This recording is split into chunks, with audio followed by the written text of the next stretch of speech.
Did you know that Aaron Keller had been pulling bodies from the rubble for 10 straight days when his world shifted into something unrecognizable? The former firefighter's hands were still caked with concrete dust from ground zero when his landline pierced the silence of his lower Manhattan apartment on September 21. Static filled his ears, harsh and unforgiving, before a woman's voice emerged from the electronic chaos, barely more than a whisper, but carrying the weight of eternity. "It's not over." The line died instantly, leaving Aaron staring at the receiver as if it had transformed into something alien. His first thought was technical malfunction, his second was cruel prank. But when he traced the number the next morning, his blood turned to ice water. Denise Halpern. The name was burned into his memory from the countless missing person flyers plastered across the city. 34 years old, worked on the 89th floor of the North Tower, last seen helping evacuate her colleagues. Her family had been searching desperately, clinging to hope that she might have somehow escaped the collapse. Aaron called the number back, his fingers trembling as he dialed.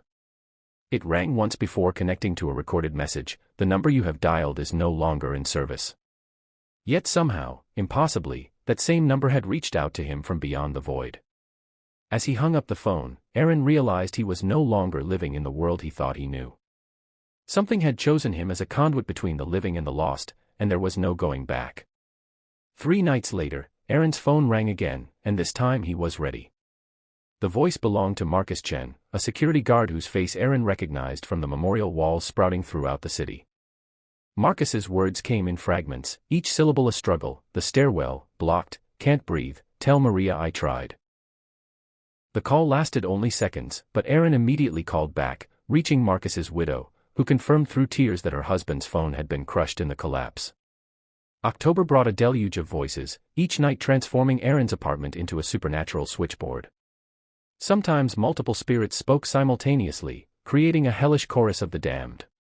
They shared their final moments in agonizing detail, the sound of steel beams snapping like twigs, the choking smoke that filled their lungs, the desperate search for exits that led only to more darkness. Aaron filled notebook after notebook, becoming an unwilling historian of humanity's last breaths.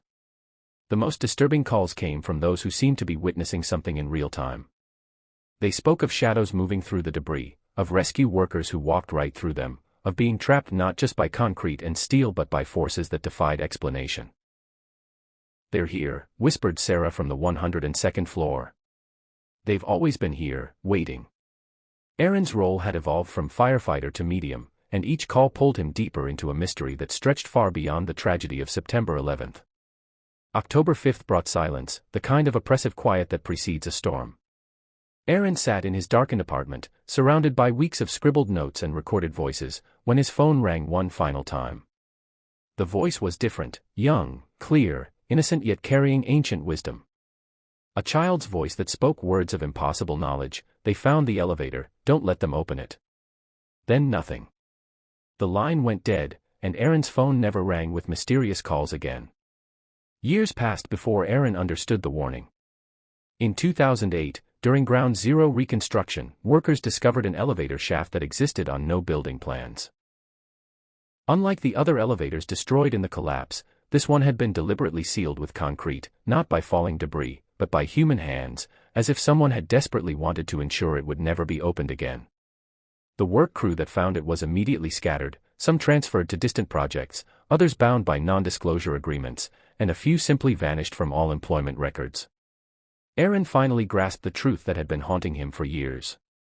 The voices hadn't just been reaching out from beyond death, they had been trying to prevent something far worse. The elevator wasn't merely a tomb for the victims, it was a prison for something that had been waiting in the darkness long before the towers fell. Somewhere beneath Ground Zero, sealed behind concrete and steel, something ancient and malevolent remained trapped, hoping that one day someone would be foolish enough to break the seal and release what should never see the light of day again.